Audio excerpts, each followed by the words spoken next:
안녕하세요. 매일 성경 아침에 이제 인사를 드립니다.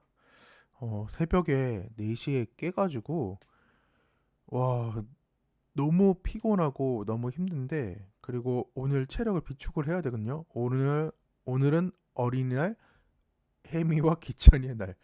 우리들 세상이 아니라 이제는 아이들의 세상이 되어버려가지고, 오늘 하루 종일 아이들과 함께 해줘야 되고, 또 회사에서 아이들과 함께 가족과 보내라고 또 휴무를 주었기 때문에 푹 쉬려고 했는데 하나님께서 깨우시더라고. 깨워가지고 속죄제에 대한 그 한목나를 레위기 4장을 한 번 더 묵상하게 되고, 또한 이제 룻기도 이렇게 먼저 이제 보아서 매번 뛰던 모습이 아니라 하나님의 기도 가운데에 몸은 피곤하지만은 또 영이 이렇게 살아가는, 아까 한목나 4장을 통하여서 그 네페시, 그 거룩한 자아가 회복시키는 하나님의 그 놀라움을 삶 가운데 좀 느끼고 있습니다. 정말 힘들거든요. 이제 매일 성경을 한다라고 선포를 해가지고 지키려고 지금 하는 것 자체가 어려운데, 하나님께서 이제 새 힘을 부어 주시는 것을 좀 느낍니다. 말씀 가운데 여러분도 새 힘을 느끼며, 그리고 그 새 힘 가운데 나아가길 원합니다. 5월 5일 이제 목요일 어린이날 룻기 3장 1절에서 13절의 말씀 함께 좀 보도록 하겠습니다. 우연히 룻은 가까운 친척인 보아스의 밭으로 가게 되었고, 그곳에서 보아스를 만나게 됩니다. 보아스는 룻이 나오미에게 베푼 그 햇새들을 들었고, 그것이 보아스의 마음을 움직였습니다. 그래서 일반적으로 베푸는 은혜보다는 넘치는 은혜를 베풀며 룻과 나오미가 넉넉히 먹을 것을 있는 그 양식을 이제 보아스가 제공을 하게 되죠. 하지만 밀 추수가 끝나버리면은 보아스가 베푼 은혜도 이제 끝날 거예요. 사람이 베푼 은혜는 끝나게 되는데, 나중에 이 고엘에 대한 사건들이 어떻게 지금 나아가는지를 룻기를 통해서 볼 수 있는 거죠. 하나님이 없지만 하나님이 보이게 되는, 룻과 나오미는 다시 생계를 이제 걱정하는 처지로 이제 나아가게 되는 그 배경적 의미가 좀 있습니다. 오늘 드디어 세 가지가 다 나옵니다. 1장 8절에는 나오미가 얘기했던 그 선대, 그 다음에 은혜, 그리고 또 인애에 대한 상황들이 이제 나오죠. 보아스가 얘기했던 걸 거예요. 2장이 어제 했는데도 까먹었네요. 3장 10절은 보았습니다. 그래서 어제는 이제 이틀 전에는 이제 배우에서 일하시는 그 하나님, 우연히 같지만 우연히가 아니다. 그래서 그 우연히를 읽을 수 있는 그 눈이 무엇이냐? 영적 안목과 감각을 길러내는 거예요. 22살 때부터 하고 있는데 정말 어려워요. 영적 안목과 그 감각을 기르려고 하는 것 자체가. 근데 그렇게 길러야 우연히 지나가는 그 일도 우연히가 아니라 여기 하나님의 일이 있다. 가요를 듣던, 또한 TV를 보던, 영화를 보던, 뭐 걸어가든 꽃을 보든, 뭐 비가 오든 뭐든 간에 우연히 지나갈 그 일을 하나님과 계속해서 연관지어서 일상을 하나님 눈으로 보는 그 훈련을 진짜 많이 연습을 좀 해야 돼요. 저도 지금 그러려고 또 나눔을 하려고 이 한복날을 지금 하고 있는데, 오늘은 이제 결혼에 대한 사건이에요. 이제 나오미가 막 조작을 하는 느낌처럼 나아가는데, 그리고 그래서 룻이 이제 보아스에게 청혼하는 느낌이에요. 자랑은 아니지만 와이프가 청혼을 해. 이제 청혼보다는 이제 다시 사귀자고 이제 얘기를 하게 돼서 솔로 선교사로 나갈 뻔했던 저를 구제해준, 마치 고엘의 사건을 해준 여인이기도 합니다.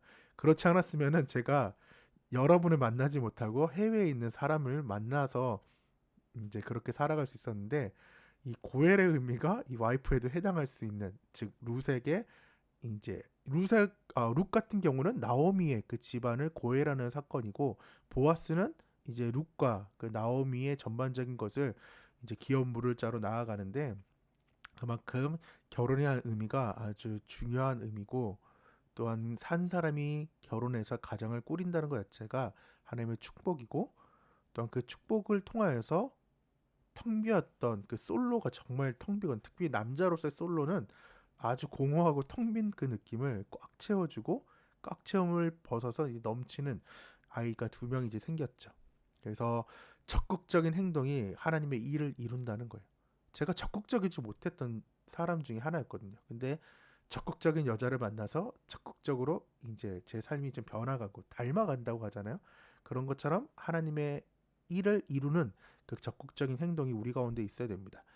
마침 나오미가 치밀한 연애 조작단 같아요. 말씀을 읽어보면은 지금 5절까지가 나오미가 룻에게 어떻게 하라라 막 시키는 그런 상황이지만은 마치 인간적인 눈으로 볼 수 있지만은 그것은 인간적인 눈이 아니에요.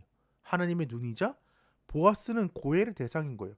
우리 집안을 이제 회복시켜줄 기업 물을 자라는 것을 알기에 이제 나오미는 나이 많지만 룻에게 그 얘기를 하는 거죠.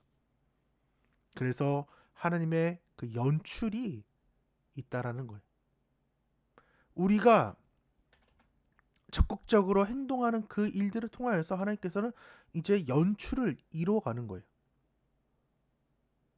무대에서는 우리가 움직이지만은 연출, 감독은 그 모든 것을 알고 부분적으로 우리는 촬영했지만은 나중에 그 영화의 한 편을 볼 때는 이 부분이 꼭 필요했구나라는 것을 알 수 있는 것처럼 하나님께서는 우리의 삶을 주장하고 있다. 일상에서. 그게 이틀 전부터 계속해서 보고 있는 것들이잖아요. 그래서 나이 많은 이 아저씨에게 발밑에서 이제 옷자락을 이제 이불이 아니에요. 옷자락입니다. 옷자락을 덮 이제 올려서 이 남자 이 보아스가 이제 화들짝 놀라게 되는 거예요. 왜냐하면은 이 옷자락을 들어 올린다는 것은 이제 청혼의 의미 또한 잠자리 성관계의 의미가 담겨져 있기 때문에 낯선 여자 또 밤이라서 보이지 않는 어떠한 여자가 갑자기 자기에게 이렇게 담대하게 왔을까라는 그러한 놀람이 있었던 상황들입니다. 그래서 너무 놀라가지고 보아스가 물어봐요. 너 누구냐? 라고 했더니 그때 룻이 나는 당신의 여종입니다.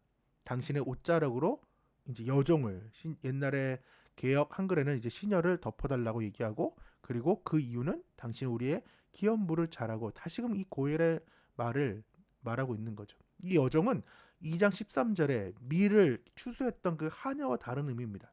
나는 유대인의 아내 혹은 첩이 될 수 있는 여자입니다라는 것을 이제 룻이 얘기를 하는 거죠. 그리고 옷자락으로 덮어달라는 의미는 주님의 옷자락 얘기를 하잖아요. 덮어달라는 그 보호의 의미가 있는데 에스겔 16장 7절에는 내가 너를 들의 풀같이 많게 하였더니 내가 크게 자라고 심히 아름다우며 유방이 뚜렷하고 내 머리털이 자랐으나 내가 여전히 벌거벗은 알몸이더라. 8절에 내가 내 곁으로 지나며 보니 내 때가 사랑을 할 만한 때라. 내 옷으로 너를 덮어 벌거벗은 것을 가리고 내게 맹세하고 언약하여 너를 내게 속하게 하였느니라. 나 주 여호와의 말이니라. 하나님께서 지금 보호해 준다는 의미를 지금 말하는 것처럼 이 보호의 의미가 담겨져 있는 거죠. 그리고 왜? 세 번째 의미는 너는 고엘이다. 너는 우리 집안의 기혈물을 자이기 때문에 내가 너에게 왔다라는 것을 지금 룻이 이야기를 하고 있는 거죠. 그러할 때에 보아스가 얘기하는 거죠. 그가 이르되 내 딸아 여호와께서 내게 복 주기를 원하노라. 내가 가난하건 부하건 젊은 자를 따르지 아니하였으니 즉 여기서 말씀을 보면은 보아스는 늙었다는 얘기를 볼 수 있는 거죠. 젊은 자를 따라가지 않고 지금 그 고엘의 사건을 너와 이방의 여인으로서 하고 있구나. 내가 베푼 인애가 처음보다 나중이 더하도다. 라는 그 얘기를 하면서 이제 자신의 마음을 또 룻에게도 내비치지만 어제 말씀드렸다시피 내일 이제 살펴볼 말씀이지만은 먼저가 아니라는 거죠. 우리가 오늘 그동안의 이제 말씀을 이제 보면은 나오미의 가족은 엘리멜렉 가족은 부족을 채우려고 내 삶의 부족된 부분을 채우려고 이민을 갔어요. 모압 땅으로. 근데 그 부족을 낳았죠. 모두가 남자가 죽어버려서 과부가 되었고 그리고 자신이 혼자 관리하던 그 일을 이제 룻이 신앙 고백을 하면서 어머니 하나님이 내 하나님이 되겠다라는 그 고백으로 이제 쫓아오게 됐고 텅 빈 상태로 오게 되어서 베들레헴 여인들이 나오미에게 기쁨이고 희락인 그녀에게 나오미 왔다라고 얘기했을 때에 자신은 말하라고 얘기하라. 말할 쓴물처럼 나는 아무것도 없고 텅 빈 상태고 나는 죽을 것 같은 존재이다. 그러한 상황에서 하나님께서는 그 텅 빈 곳을 이 고엘이라는 그 제도를 통하여서 구속이라는 그 관점으로 조금씩 회복시켜서 오늘은 더 크게 지금 회복시키는 모습을 보는 거죠. 그래서 우리는 이제 말씀들이 계속 기대가 되는 거예요. 루키가 끝날 때까지의 그 말씀들이 아, 루시 그리고 루키가 끝나면은 내 텅 빈 마음이 채워지겠구나. 공허했던 그 마음이 채워지겠구나 라는 것을 느낄 수 있는 거죠. 정말 공허했고 정말 힘들었거든요. 근데 하나님께서 왜 5월달 이 루키를 통하여서 저를 붙잡고 움직이는지를 느껴지는 거예요. 텅 빈던 마음을 말씀으로, 찬양으로, 기도로 회복시켜서 하나님과 온전케 하기를 원하고 있구나 라는 것을 느끼게 됩니다. 여러분도 여러분의 삶의 온전케 됨을 느끼며 나아가는 귀한 시간 되기를 간절히 소망합니다. 기도하겠습니다. 하나님 감사합니다. 오늘은 일찍 또 기회를 주셔서 한목나 식구들과 미리 레위기 룻기 3장의 말씀을 묵상케 하심을 감사합니다. 계속해서 그 헷세드와 그 기업 물을 자를 생각나게 하셔서 또한 그 말씀을 주셔서 텅 빈 그 우리의 마음에 하나님이 또한 예수님이 구속자가 되셔서 나의 구원자가 되셔서 나의 텅 빈 곳을 채워주심을 감사합니다. 룻기가 끝날 때에 텅 비었던 우리의 마음이 공허했던 우리의 마음이 채워지는 놀라움 있게 도와주셔서 주님께 함께 하실 걸 믿사며 예수님의 이름으로 기도드립니다. 아멘. 즐거운 하루, 힘낸 그리고 힘들지만 행복한 하루가 되기를 바랍니다. 저한테 하는 응원이기도 합니다. 감사합니다. 안녕.